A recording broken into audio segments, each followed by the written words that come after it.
This is the Melessa Vassell Show, giving you frequencies to live, love, and laugh. This is your platform. You get 4 in 5.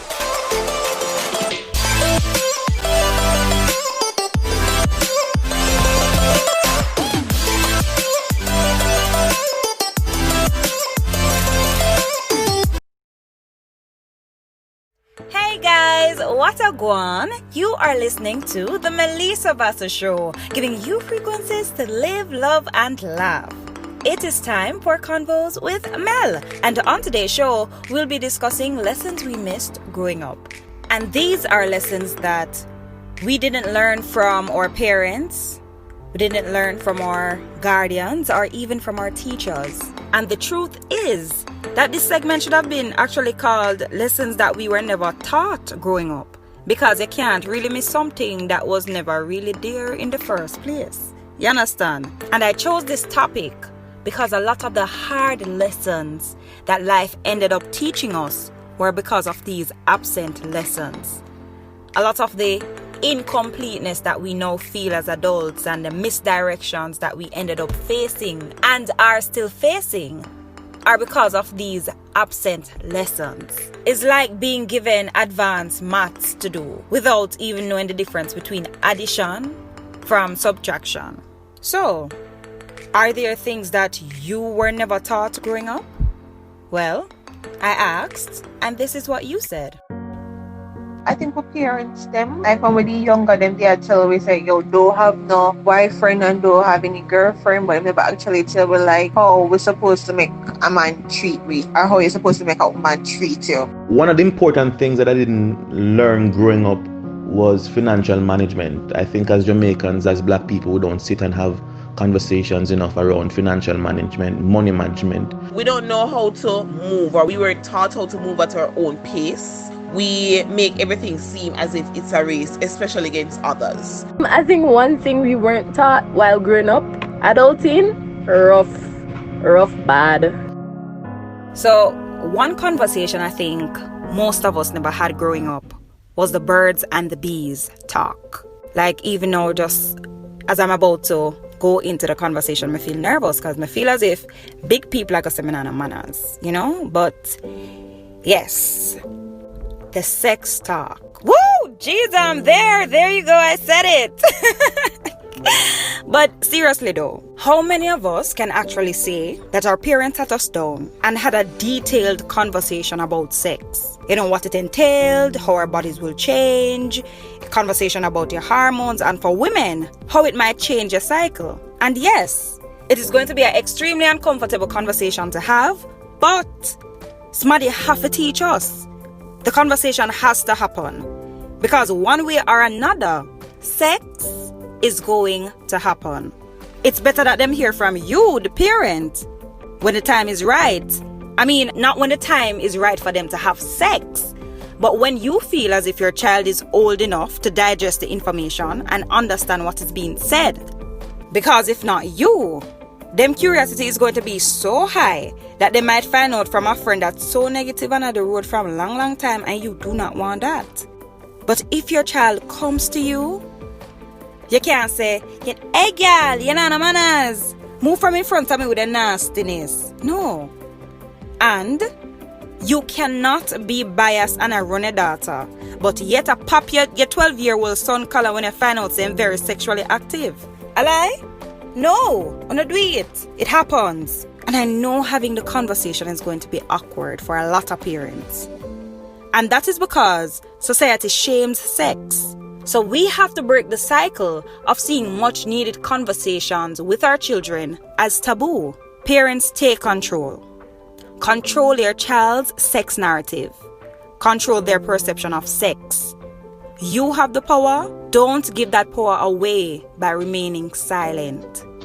Have the conversation. Have the sex talk.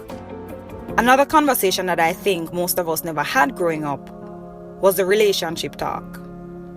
And I think this kind of depends on the dynamic of your family as well.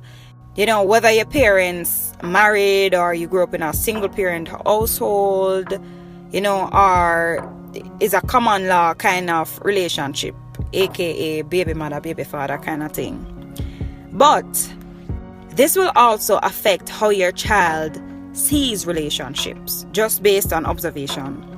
You see, nobody talks to us about what relationships are, what to expect from your partner in a relationship, what you should not accept, and the mental games that people, girl pitney or boy pitney, will play. So, did you have this conversation with your parent? Some of us did, but most of us didn't. Look here, I never know say people go out on dates. Like what? What is that? When I was going to high school, it was you like me like you, okay, now we're there. And then I heard, like Pity can't come up with some things as a man. I heard that you don't deal with the person until you have sex. Until then, on just a deal. Like a deal? Like what is that? What that even mean? Not saying that Pitney is supposed to have sex in a school. I'm just saying because we never had the conversations, we don't even know the proper term for use. Deal and day. Sounding like some drug trafficker, smuggling kind of situation. And the absence of the relationship talk is why so many failed relationships exist. And that is why we have so many false expectations as well in relationships. A lot of us don't even know how to have a meaningful conversation or rationally resolve conflicts with their partner. The lack of the relationship talk make we not fight for love. But instead, if him upset me or she upset me today, no, make we left. Me just get another man or get another woman in my life. The lack of the relationship talk with our young men and fathers not being emotionally vulnerable with their sons have contributed to this galley society. Yeah, man a galleys, man for have gal in a bongo, gal from Rima, gal from in a cute. To break this cycle and build better relationships has to start from somewhere. It has to start with you, it has to start with me, it has to start with us, and it has to start now. Growing up, what most of us learned about pregnancy were from well-edited movies. So here it go, right? Boy likes girl. Boy and girl like each other. Them kiss, you see them a date a little bit. Next thing you know, you see belly pop up. The other scene is when she's in the delivery room. Then the final scene, you see the nurse come out and walk with the baby and I say, congratulations. Like what? That doesn't happen in real life.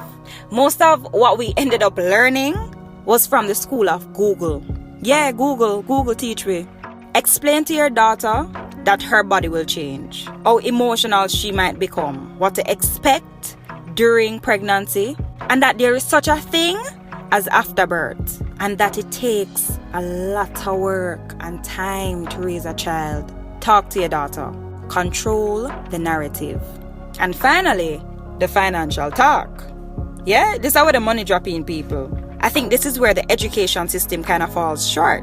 When it comes to money management and saving and investment and trading and being self-sufficient are topics that should be a part of the curriculum from primary school or even earlier. No, it is not too early for your child to learn about them finances. The cultivation of future movers and shakers don't start when they're high school and ready for pick C-Sec subjects.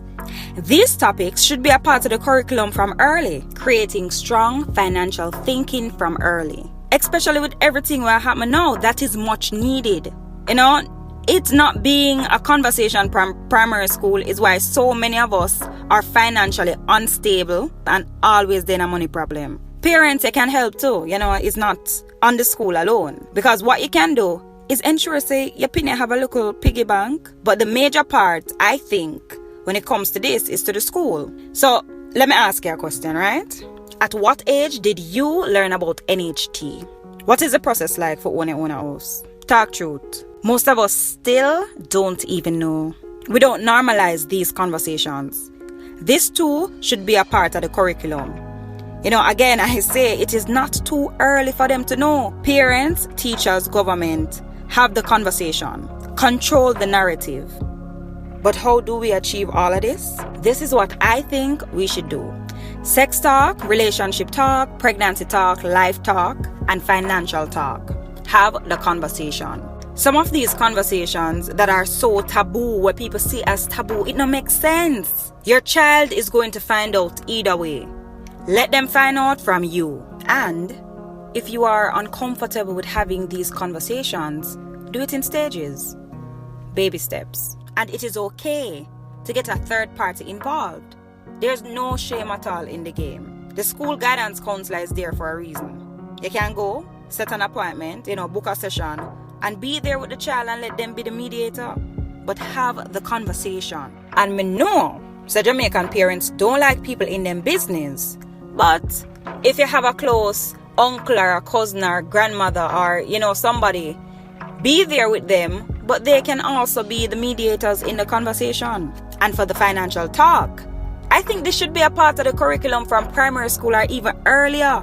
It is not too early for them to learn. You can have a financial day at school and, invite the banks or other financial institutions to come in and be a part of the conversation. Education minister and teachers, you have the power to mold these future movers and shakers and create wealthy Jamaicans and a wealthy and financially stable Jamaica. It also starts at home with the parents and creating a small little piggy bank for your child. So start and have the conversation. I know it might be hard and feel uncomfortable and feel wrong. Wrong bang, it might feel so wrong at first. But this will also strengthen your bond and your relationship with the child. The truth is, no one can truly prepare us for life. But parents, your job is to make that journey a whole lot easier. So have the conversation. For me and my peers, I'd say that we weren't taught that being the best at something or having the best qualifications for a job or a position doesn't necessarily guarantee that you'll get that job or position. I would say like managing money, right? And to be honest, it doesn't matter how young you are. You can be taught how to save and support. I believe one lesson that we weren't taught growing up was how to effectively do or become an adult. And I don't think even if we were taught then, it could have prepared us for adulthood. You have to really experience it to get it. And how we imagined it as children is far from what it is. This is the Melessa Vassell Show, giving you frequencies to live, love, and laugh. Blessings.